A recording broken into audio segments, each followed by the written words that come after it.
So people really, really, really are not interested in a Joe Biden-Donald Trump matchup for 2024 by every available poll. And yet that is likely, beyond likely at this point, to be the actual matchup going into the 2024 election. And by the polling data, people really don't like either one of these candidates. According to the Associated Press, President Joe Biden is old and confused. Former President Donald Trump is corrupt and dishonest. Those are among the top terms Americans use when they're asked to describe the Democrat in the White House and Republicans best positioned to face him in next year's election. There's a new poll from the Associated Press and ORC Center for Public Affairs Research. For Biden, the largest share of U.S. adults mentioned his age. At 80, Biden is just 3 years older than Trump, but he also looks like he's half dead. Trump, meanwhile, has been eliciting words like corrupt and crooked, 15%, bad and other negative comments about 11%, liar and dishonest 8%. About 8% offered generally positive comments like good. So the general breakdown here is that when it comes to Joe Biden, 26% of respondents use words like old or outdated to describe Biden. Another 15% mentioned things like slow or confused. Another 10% gave generally negative comments about the president. 6% used words like corrupt and crooked. Only 6% offered words like president and leader, and 5% like strong and capable. Even among Democrats, 28% mentioned his age, significantly higher than leadership or strength and capability. Trump's negative comments, according to the AP, center not on age, but on his moral standing and conduct, along with things like loudmouth, which was 6%, and angry, crazy and dangerous, 6%, narcissist, 6%, 5% used words like strong and capable. 62% of Americans say they have an unfavorable opinion of Trump, which is not a good recipe for winning an election. 52% say the same thing about Joe Biden. Also not an amazing stat for winning an election. So once again, we are going to run a couple of very, very unpopular people against one another in the odd belief by both sides that the other guy is way more unpopular than their own guy, and therefore your own guy really doesn't matter and you cannot lose. Well, here's the problem for Joe Biden. Joe Biden can lose. So if Joe Biden were somehow to lose to Donald Trump, it would be the single worst defeat for Democrats of my lifetime. Like worse than 2016 when Trump beat Hillary Clinton, because nobody actually thought Trump was going to win that one. But now everybody understands that Trump can win that one. So if Biden somehow loses to Donald Trump post January 6th, post his 2020 defeat, post all the rest of this stuff, that'd be the single most humiliating defeat for Democrats in my lifetime and probably ever. Which means that Joe Biden's in a little bit of trouble here. I mean, if you look at the Real Clear Politics polling average in the Trump versus Biden race, and again, it's very early, so it's not as though it is definitely going to be Trump versus Biden, but you have to look at the frontrunners for both parties right now. Right now, Joe Biden in the Real Clear Politics polling average is up just 1 percentage point. Just one. According to Emerson, Trump is actually up 2 points, 46 to 44. Now, do I believe that it's actually quite that close? I don't. The reason being, when you look under the top line of these stats, very often what you are seeing, for example, there's a stat yesterday that came out that showed Joe Biden just 61% minority support. That is not going to be the actual number when the election comes around. No Democrat has won less than 70% of minority support for probably 4 decades. But with that said, is this election too close for comfort for Joe Biden? You bet. Karine Jean-Pierre was asked about this polling data showing that even Democrats think that Joe Biden is old, slow, and not with it. Here was her answer. Does the White House have additional plans to demonstrate that he can continue to, do the job at his advanced age and kind of allay some of those concerns? I mean, look, I appreciate the question. I get it often, as you know. What I would say, and I've said this many times, and many of my colleagues have said this, the president says this, if you watch him, if you've seen what he's done the last 2 years, this is a president has had a historic administration in just 2 years. If you look at the 13.5, more than 13.5 million jobs that he's been able to create, if you look at how he's been able to turn the economy around so that it works for middle-class Americans. Yeah, so avoid the question, because you can't say he's obviously vigorous, because that's obviously untrue. Right? She's pointing to, quote unquote, the accomplishments. Well, the truth is that that's going to matter as much for Joe Biden as Donald Trump's accomplishments mattered for him in 2020. Donald Trump could have pointed to all the amazing things he did over the course of the first 3 years of his administration before 2020, and he did some of that. But in the end, people basically voted in a referendum on Donald Trump as a human. And the same thing is going to happen to Joe Biden. And while she's out there saying that Joe Biden is with it, everything is fine, Joe Biden is like coughing into his hands and shaking hands with people and getting weirdly close with teenagers and just being a generalized elderly weirdo.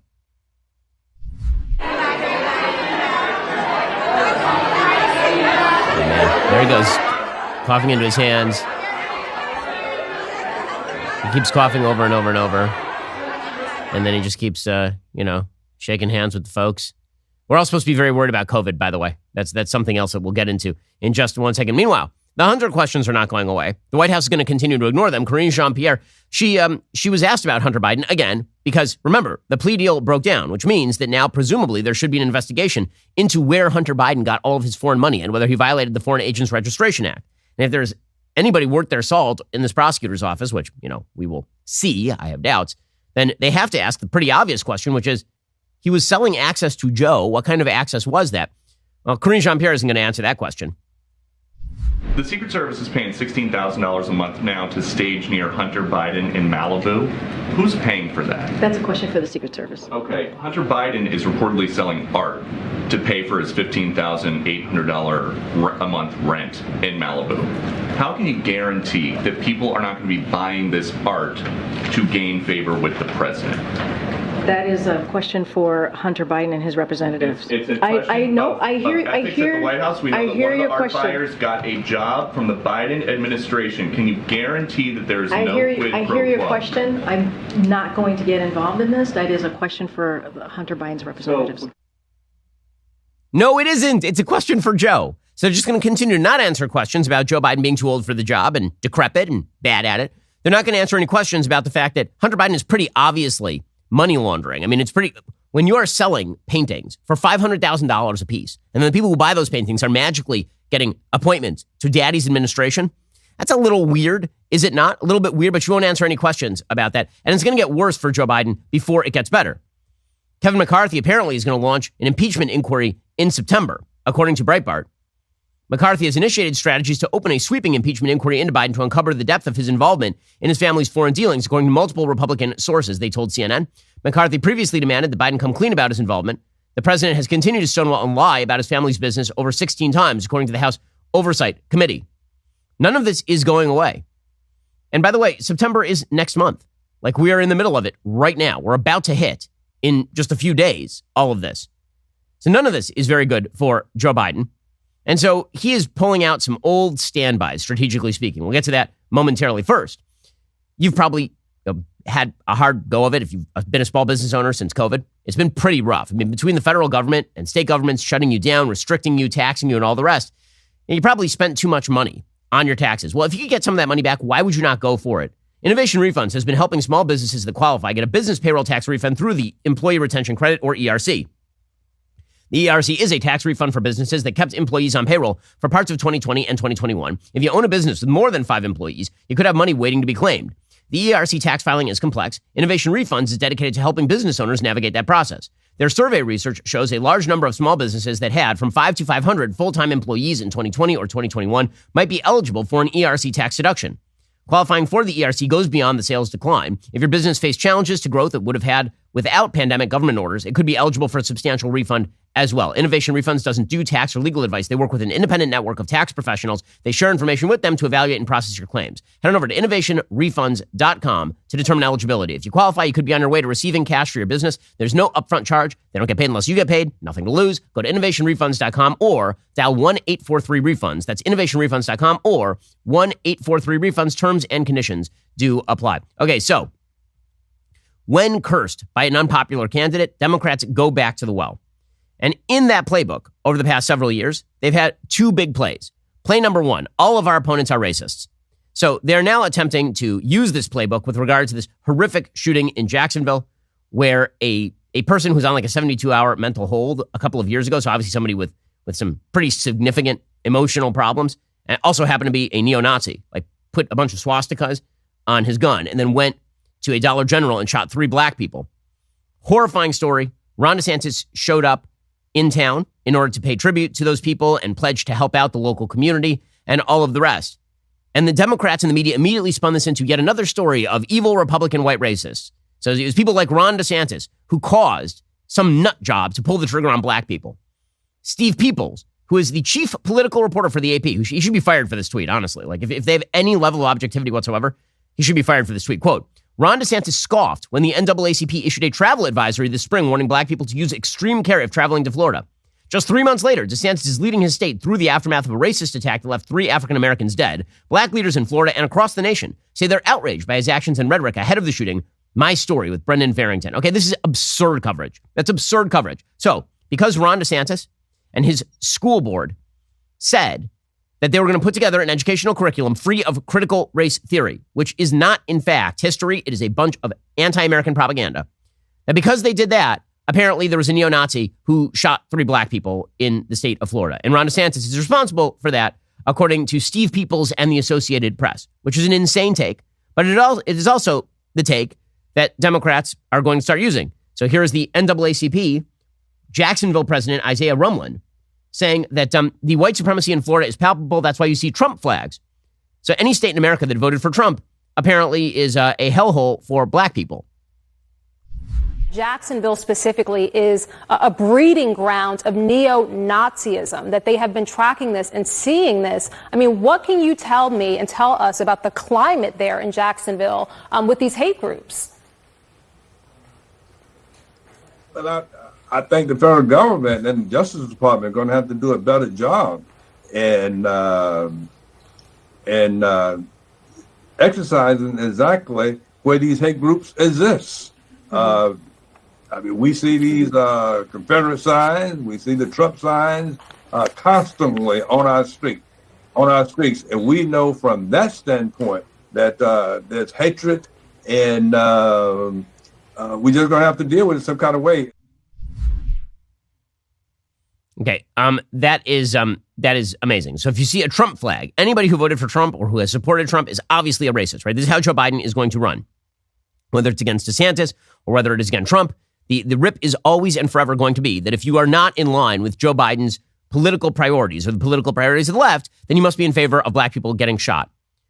Charlamagne the God, who is some sort of podcast host, don't really know his show particularly well. I think it's The Breakfast Club. Is that Charlamagne? Anyway, he also is doing this routine, suggesting that Ron DeSantis fueled the anti-blackness. Now, do they have any evidence of this? Of course not, but they don't need evidence. They just need the accusation. I hate using woke terms like anti-anything, but yeah, Ron DeSantis has absolutely fueled a lot of anti-blackness in Florida. So yeah, he deserves a lot of that smoke. He deserves a lot of that smoke. It was Ron DeSantis who's responsible for all this. So I have a question. When a crap load of black people get shot every weekend in Chicago, who's fueling that? Who's fueling that? Do we talk about that? No, we shouldn't. We probably shouldn't talk about any of that, because some black people getting shot is useful for the media narrative, and some black people getting shot is not useful for the media narrative. So we only cover the shootings that are useful for a manufactured media narrative, where, by the way, we're on the right side of this. I mean, again, name me the mainstream politician anywhere in America who is in favor of black people randomly getting shot on the basis of race. It's totally an insane accusation, but again, it plays back into how Joe Biden hopes to win an outsized share of minority voters, particularly black voters. We'll get into that momentarily. First, have you ever craved a nice barbecue meal with the family? I use the barbecue like all the time. I head on out there in the evenings, fire it up. There's nothing worse than you start to fire up that barbecue and your propane tank is empty. It sucks. This is where Cinch comes in to save the day. Cinch is a propane grill tank home delivery service. They deliver propane tanks directly to your door on your schedule. They don't require any long-term commitment or subscription. Plus, delivery is completely contact-free. You're not going to have to wait around at home. Track the order on the Cinch app from anywhere. Whether you're grilling for dinner, camping with your family, or lighting up your patio heaters on a cold night, Cinch's propane delivery service ensures you have the fuel you need to make the most of every single moment. Go to cinch.com or download the Cinch app. Use promo code Shapiro. Get your first tank exchange for just $10. That's CYNCH.com. Promo code Shapiro. They make it super simple. Again, there's nothing worse than you're firing up that grill and you look at the propane tank and it's empty. And now you got to wait like half an hour, 45 minutes, an hour. You got to drive out, see if they even have a propane tank. Don't do that. Go to Cinch. This is a limited time offer. You must live within a Cinch service area to redeem it. Visit cinch.com/offer for details. Okay. So again, this all ties into Joe Biden's reelect effort. So yesterday, he spent an awful lot of time sounding off about white supremacy as the greatest threat to the American homeland, which I got to tell you, white supremacy is tremendously evil. I know because I receive an enormous number of death threats from people who are white supremacists because I'm an Orthodox Jew. And the FBI has literally arrested people who are white supremacists for threatening my family. Also, the notion that the greatest terrorist threat to America is isolated white supremacists is lunacy. In terms of what the federal government can do, like what exactly is the federal government also supposed to do about that, presumably? This is all tied into a broader agenda item for Biden, as we'll see in a moment. The intelligence community is determined, the U.S. intelligence community is determined that domestic terrorism rooted in white supremacy is the greatest terrorist threat we face in the homeland. The greatest threat. Okay, by the way, he was also jabbering about his history with civil rights, which is a little bit more checkered than he likes to make it out to be. But here he was jabbering nonsensically about how he got Strom Thurmond to vote for the Civil Rights Act, which is weird since he was 21 when the Civil Rights Act passed. And Strom Thurmond, I believe, delivered the longest filibuster to date against the Civil Rights Act at the time. Which so strange story here from an addled old man. I thought things had changed. I was able to literally, not figuratively, talk Strom Thurmond into voting for the Civil Rights Act before he died. And I thought, well, maybe there's real progress. But hate never dies. It just hides. And I don't know what he's talking about, but all of this is tied into the broader Biden agenda of equity and everything. So here's top Biden advisor Steve Benjamin yesterday. He's a senior advisor and director of the Office of Public Engagement, talking about how equity is at the center of everything the Biden administration does. When they say equity, what they really mean is racial preferences. The administration has, since day one, since the president signed his first executive order on making sure that everything we've done is focused on equity in this administration. It's So that's part of the broader agenda item. Now, the real answer to what happened in Jacksonville actually comes courtesy of a Democratic Jacksonville councilwoman named Jacoby Pittman. We talked about her yesterday. She's the person who got up when DeSantis got booed for visiting Jacksonville and she said, listen, bullets don't have parties on them. Absolutely correct. Here she was yesterday saying DeSantis wasn't invited, but there's no reason for him to be booed. The governor was getting heckled and you stood up to essentially quiet those people down. Yet, Councilwoman, there are critics who say that Florida's governor has enacted policies that created an environment that allowed this kind of attack to take place, whether on guns or on race. What's your response to those critics? Well, first of all, let me make myself clear. I had no idea that the governor was coming. And so I just want to make myself clear. I wanted the audience to calm down because I wanted him to sit down and I wanted it to be the event that was for the residents and the community that had come together for unity. That's what that event was about, not the governor. Okay, well, she's right about that. And DeSantis knew that too. So, I mean, that would be the proper response to, a racial shooting where everybody of any sort of goodwill is on the same side. I mean, again, who is arguing in favor of the shooter in this particular situation? The answer is nobody. But the media have to manufacture some sort of narrative for Joe Biden to run on. And so the narrative of the day is going to be Republicans are racist. You knew it was going in this direction. Meanwhile, Democrats are actually going to try to run on COVID again. This is starting anew, which is amazing. COVID is such a devastating disease that it arises every election cycle. It's pretty incredible. Yesterday, Karine Jean-Pierre, she pointed out that we have rising COVID numbers. By the way, those rising COVID numbers are not resulting in mass death across the nation. Those rising COVID numbers are largely resulting in people getting colds. Here she was suggesting people continue to be vaccinated with their 97th booster shot. We are going to encourage Americans to get their updated COVID-19 vaccine in addition to their annual flu shot. Let's not forget that is important for Americans to get, and an RSV immunization for people over 60 and for infants. That is something that we're going to continue to make very clear to Americans across the country. Yeah, really? This is what we're doing this routine again? The answer apparently is yes. According to CBS News, as doctors warn COVID is on the rise, some Northern California hospitals are bringing back an old COVID-19 requirement, mask mandates. The current spike is being blamed on summer travel with more people staying indoors to avoid the brutal heat. Nowadays, very few people wear masks. But now, apparently, there are a bunch of health facilities that are going to put the masks back in place. In California, you've seen some universities across the country already establishing mask mandates for people to return to school. All this is crazy. Meanwhile, the New York Times is suggesting that in order for schools to reopen, you have to install some sort of clean air apparatus. Quote, on a Sunday afternoon, in a cluttered music room at East High in Denver, two sophomores practiced violin while their music teacher, Keith Oxman, labored over a desk in an adjoining office. The ceiling fans were off to prevent the sheet music from scattering. The windows were sealed shut. East High is Denver's largest high school and among the oldest, and there is no modern ventilation system. Woohoo! Wow. The windows wouldn't open. And so the idea here is that we're going to have to spend, probably billions of dollars in order to establish better ventilation systems in schools, lest the children get the COVID. Again, Reminder, very, very, very few people under the age of 18 in the United States actually died of COVID by CDC statistics. That is inarguable.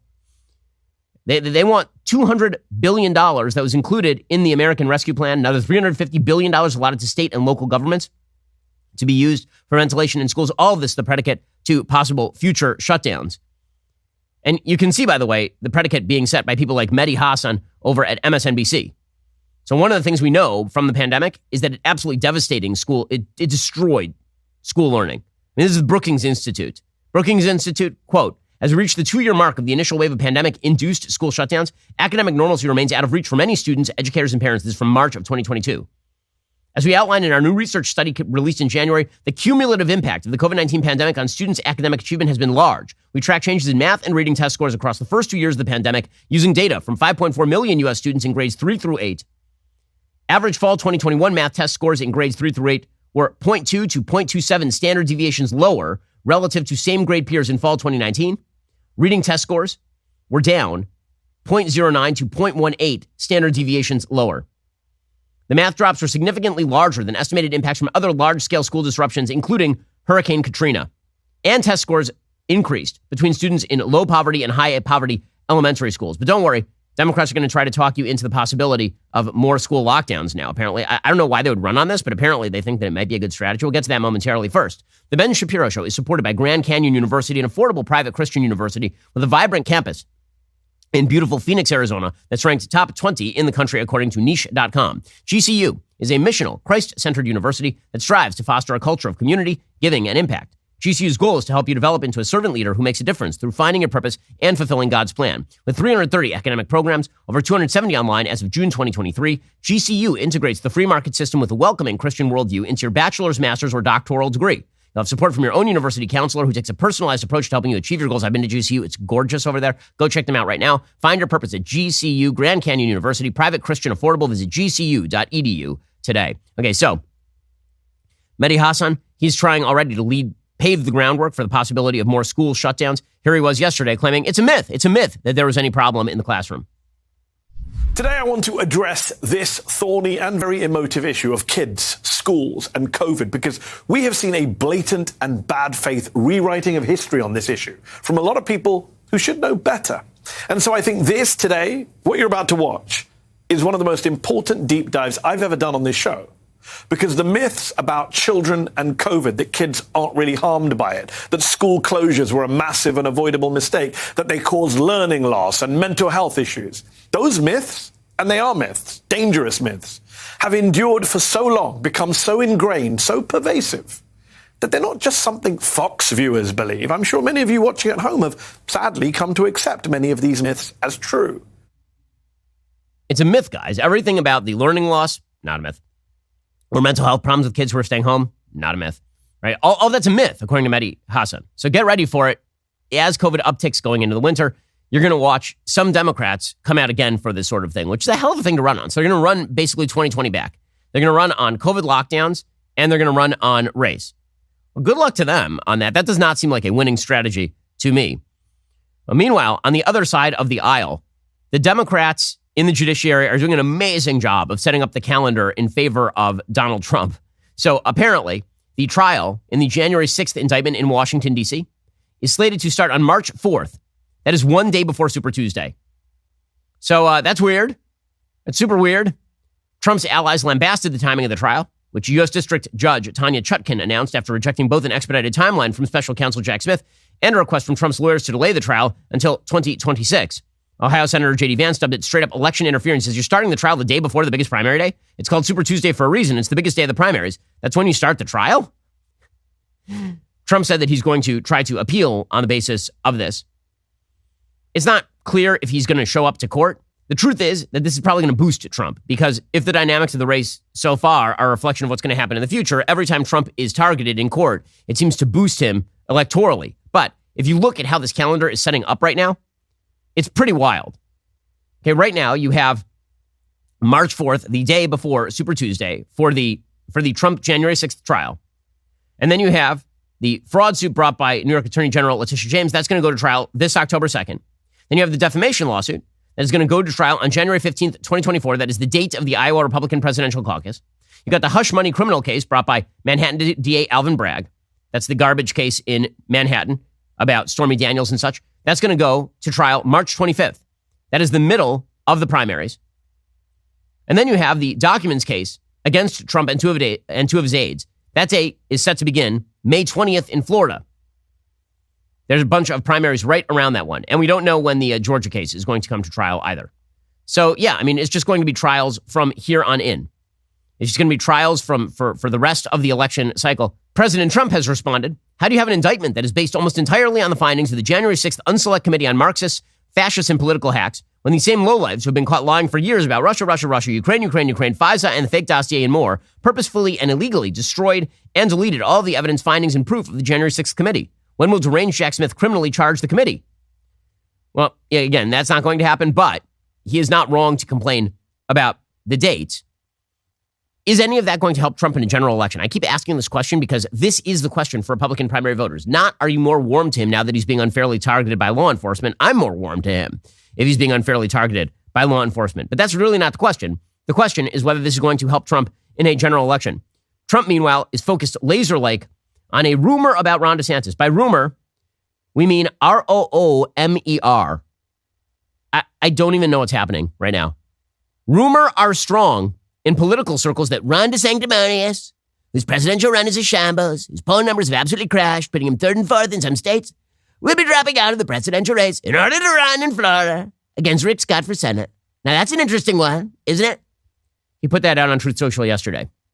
I had not heard that rumor, R-O-O-M-E-R. I had not, in fact, heard that rumor because it's not true. But, you know, if this is where Republicans choose to nominate, like, this is where you want your focus? All right. Yeah, Tim Scott, who I think is going to be out of the race fairly soon because he doesn't have any electricity. He doesn't have any base support. He doesn't have any momentum. But he said something true yesterday. He said, listen, tough and loud is not going to be enough to win a general election. That's true. I think sometimes people mistake decency and kindness for a lack of resolve. Sometimes people confuse fighting with being cruel. Is there a place for a happy warrior in modern day politics? Can you be a rule follower, be fair in your critiques, and still be successful in politics?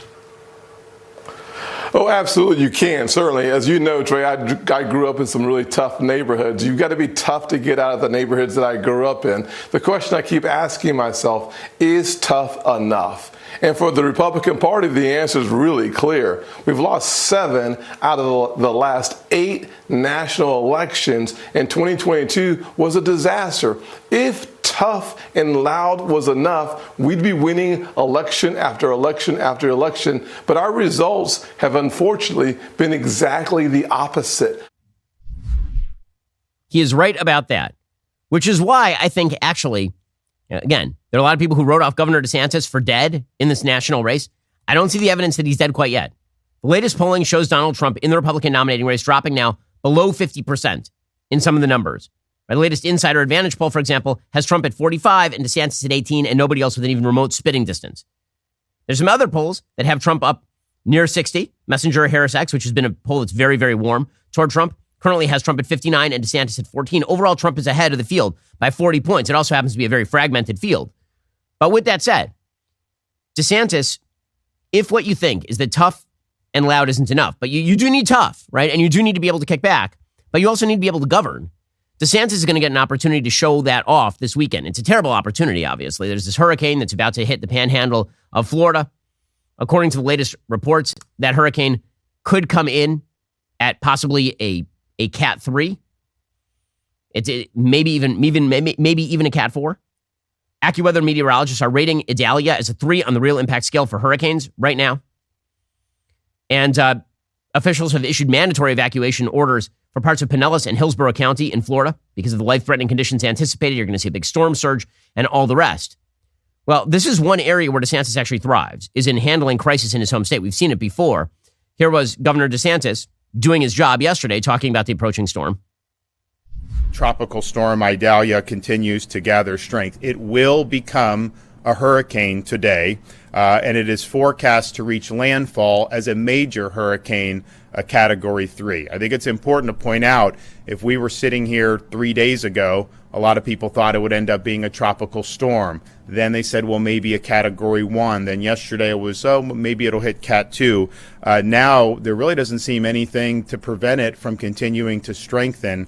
And we've seen this before with something like Hurricane Michael that continued to gather strength. So this is going to be a major impact, and Floridians should expect that this storm will be a major Cat 3 plus hurricane. Okay, the truth is that it was DeSantis' crisis leadership during COVID that was really, really excellent. He's going to give an example of how to do that, I would assume, this week and this weekend. Yesterday, this is also a perfect example of what DeSantis does really, really well. Right? So DeSantis was asked by a reporter about climate change, which is always the go-to for idiot reporters who don't know about hurricanes and how hurricane targets have now expanded because there are a lot more people living in the path of hurricanes and all the rest of it.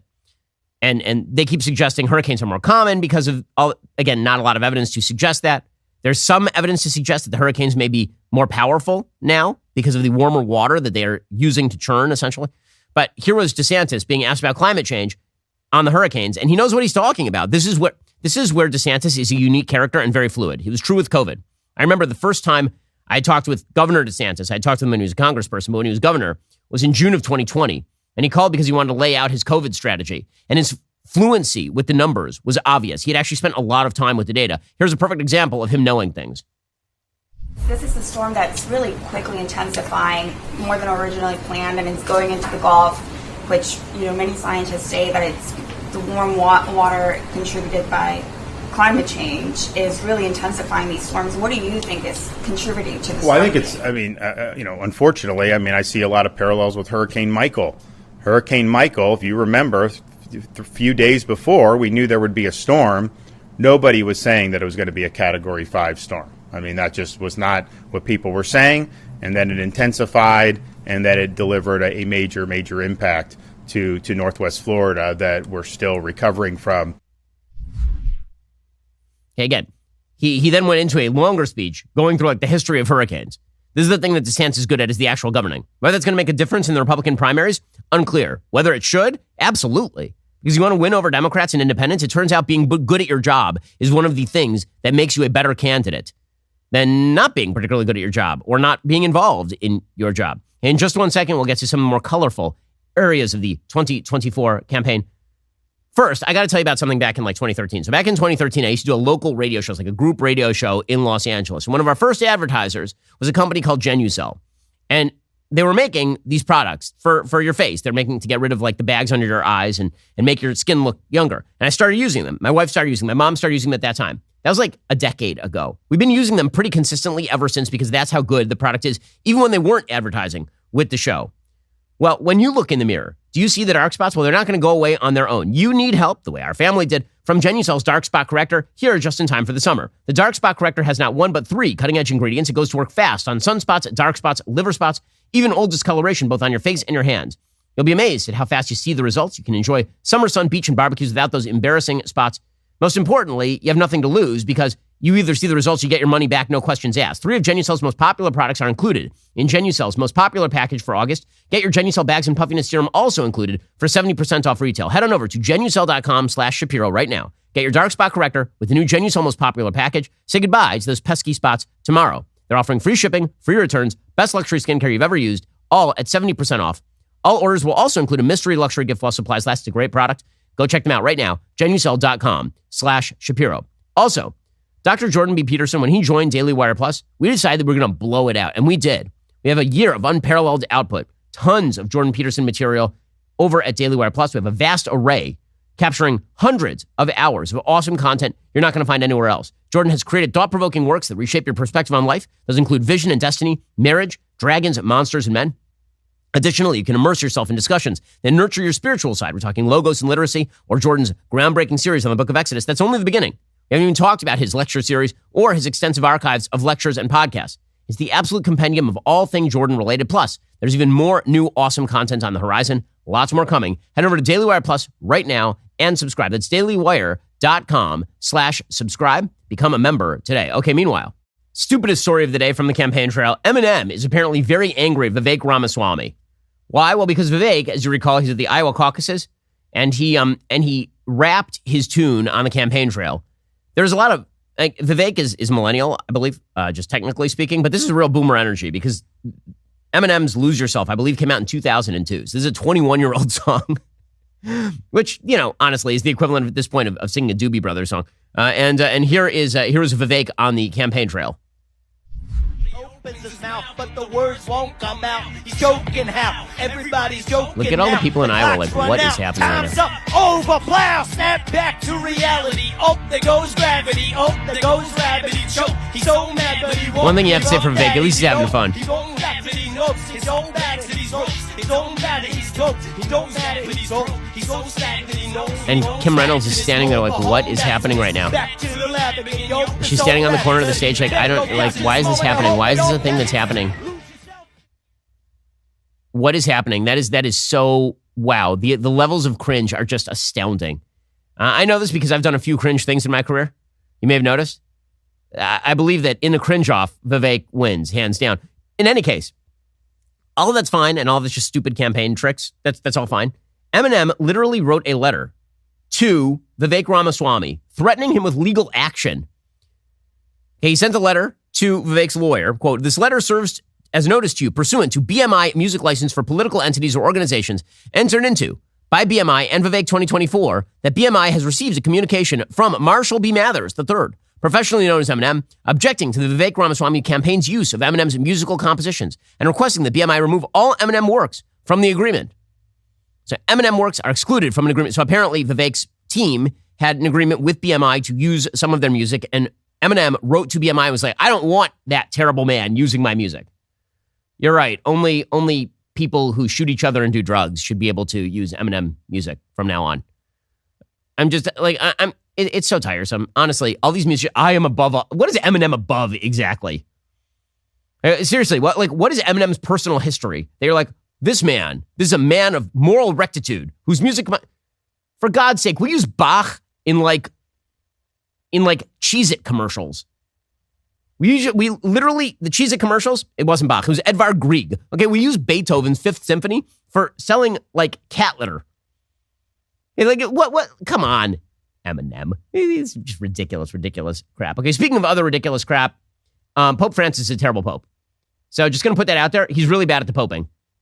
Now, I don't have any stake, obviously, in the Catholic doctrine of Pope Francis. I was a big fan of Benedict. I thought Benedict was an excellent pope because I do have a stake as a citizen of the Western world in the Catholic Church, actually standing true to its historic religious principles when it comes to morality and ethics, because they've shaped billions of people over the course of history. Pope Francis is a liberation theologist, pretty obviously. He is a person with a Marxist orientation toward economics and a real disdain for sort of traditional Catholicism in terms of social areas. I mean, I can't tell you how many times at this point Pope Francis has said something that is in violation of church doctrine historically with regard to, say, divorce or gay marriage or any of that sort of stuff. And then his team comes out, oh, he was misinterpreted. You just don't speak Italian well. Well, at a certain point, you got to imagine that maybe he's just the guy we all kind of think he is, which is why the left is very warm toward Pope Francis. He made a couple of big boo-boos over the last 48 hours.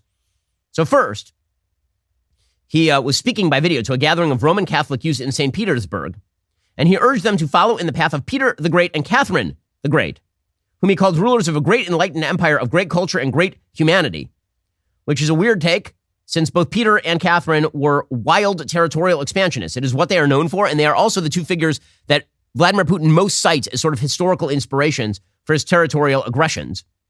This, of course, has ticked off pretty much everybody in Ukraine. Oleg Nikolenko, a spokesman for the Ukrainian Foreign Ministry, called the Pope's words imperialist propaganda of the kind the Kremlin uses to justify its invasion of Ukraine. Quote, "It is a shame that Russian great power ideas, which are actually the cause of Russia's chronic aggressiveness, are voiced, knowingly or not, by the Pope." The leader of Ukraine's Greek Catholic Church, Major Archbishop Sviatoslav Shevchuk, said in a statement the Pope's words had caused great pain in the church hierarchy and great disappointment in Ukrainian civil society. The Pope's remarks drew angry reactions on social media from a wide variety of sources. And then, of course, the Vatican tried to walk it back, as they've had to do with Pope Francis multiple times. They rejected suggestions that Pope Francis might have encouraged young Russian Catholics to draw inspiration from historical Russian figures known for imperialistic and expansionist ideas and actions that negatively impacted neighboring populations, including the Ukrainian people. Francis has decried Ukrainian suffering, but he has not condemned Moscow for the war. He's been very careful not to condemn Moscow for the war. And by the way, it is worthwhile noting that his relationship with the Catholic Church was pretty fraught. Peter the Great, his relationship with the Catholic Church was actually fairly fraught. It was not the easiest relationship. So that is boo-boo number one for the Pope. Boo-boo number two is that apparently the Pope has now blasted the, quote, backwardness of some conservatives in the U.S. Catholic Church, saying they have replaced faith with ideology. He's one to talk. I mean, seriously, honest to God, you want to talk about a Pope who's replaced faith with ideology? He keeps writing encyclicals about how we have to stop hurting Mother Earth while at the same time proclaiming the doctrine of social liberalism in very soft form. Francis' comments were an acknowledgement of the divisions in the U.S. Catholic Church, which has been split between progressives and conservatives who long found support in the doctrinaire papacies of St. John Paul II and Benedict XVI, particularly on issues of abortion and same-sex marriage. Like, even the AP knows. They're like, yeah, conservatives liked John Paul II and Benedict XVI. They like those guys because, you know, they actually hewed to historic Catholic doctrine on morality. This guy, he's creative. When you're Barack Obama's favorite pope, there's something wrong. Many conservatives have blasted Francis' emphasis on social justice issues, such as the environment and the poor, while branding heretical his opening to letting divorced and civilly remarried Catholics receive the sacraments, which, that used to be called just the doctrine. So during a meeting, a Portuguese Jesuit told Francis he had suffered during a recent sabbatical year in the United States because he came across many Catholics, including some U.S. bishops, who criticized Francis' 10-year papacy as well as today's Jesuits. The 86-year-old Argentine acknowledged his point, saying there was a very strong organized reactionary attitude in the U.S. church, which he called backward. He said, doing this, you lose the true tradition. You turn to ideologies to have support. In other words, ideologies replace faith. The vision of the doctrine of the church as a monolith is wrong. When you go backward, you make something closed off, disconnected from the roots of the church. Wait, hold on. When you go backwards, you're disconnecting from the roots of the church? I noticed that when you're reflecting the political priorities of far-left figures in Latin America as well as the United States, you might be moving away from the roots of the church. He says, I want to remind these people, backwardness is useless. I got to tell you, for the Pope to say, when he says backwardness, I assume what he means is, the history of his church, which is supposed to be the rock of faith, correct? Again, not a Catholic, but pretty sure that's what it is. They must understand there's a correct evolution in the understanding of questions in faith and morals. Oh, interesting. There's a correct evolution in faith and morals, which is that he also said it was an honor to be attacked by Americans at some point. So, yeah. By the way, worth noting, the only segments of Catholicism on planet Earth that are growing right now are not left-leaning Catholic churches. They're all right-leaning Catholic churches. They're people who are traditionalist. It's the Latin Mass Catholic churches that are still full. It's the ones who are moving softly toward embracing the Pope's own soft embrace of social leftism that are emptying out by the bushel. Because why would you bother going to church on a Sunday if you can hear the same crap on MSNBC? It really is amazing. Okay, time for some quick things I like and then some things that I hate. So, things that I like today, Thomas Sowell, he continues to churn out books. I mean, you want to talk about somebody who is totally with it? Thomas Sowell is currently 93 years old. He's 93. Okay, Joe Biden can't even walk. Joe Biden is 80. Thomas Sowell is 13 years older than Joe Biden. 13 years older. And he's still churning out books that are great. So he just put out another one called Social Justice Fallacies. It's a series of essays on the failures of social justice. And he goes into why it is that inequality is not inequity, why group differences are not always attributable to discrimination. And they're not always attributable to biology either. Sometimes it's due to environment or geography or culture. The book is great, very clearly thought, as always, from Dr. Sowell. Really good stuff. Social Justice Fallacies, Thomas Sowell. I literally have, in my library, it's all of Thomas Sowell's books. Thomas Sowell, one of the great thinkers of the last 50 years in the United States, and it is a pleasure whenever he brings out a new book. Okay, time for some things that I hate. So, Jake Tapper did an interview with Chris Christie the other day, and Christie has been ripping on other Republicans for saying that in a binary election between Biden and Trump, they would vote for Trump. And Tapper then asked him a question that a lot of people in the left-leaning media are constantly asking, which is, do Republicans have an authoritarian problem? Now, let me first explain. Authoritarianism is not what people in the left media think it is. They think authoritarianism is like Donald Trump tweeting things or Donald Trump making efforts that are then stymied to change the results of an election. There are many forms of authoritarianism. In fact, fascism is an element of both left and right.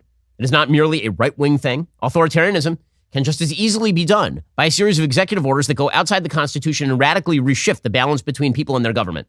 Joe Biden does that with alacrity. Here is Jake Tapper's answer. Jake Tapper asking the question, and Chris Christie, who actually, kind of gave not a horrible answer, actually, here. You do describe the conduct of Donald Trump trying to overturn the election as reprehensible. You do condemn it. Yep. But so many people in your party, and I'm not just talking about people running for president or on Capitol Hill, but I mean voters, Republican voters, don't seem to have a problem with it. And I'm wondering, do you think that your party has an authoritarian problem, that they really honestly don't have a problem with violently trying to stop a free and fair election from going forward? No, Jake, I absolutely don't think that we have that problem. I think what we have is a Donald Trump problem. And that right now what's gone on is that people view Donald Trump synonymously with the Republican Party, and that if you oppose Trump, that's somehow favoring Biden. And many Republicans don't want to do that for very obvious reasons.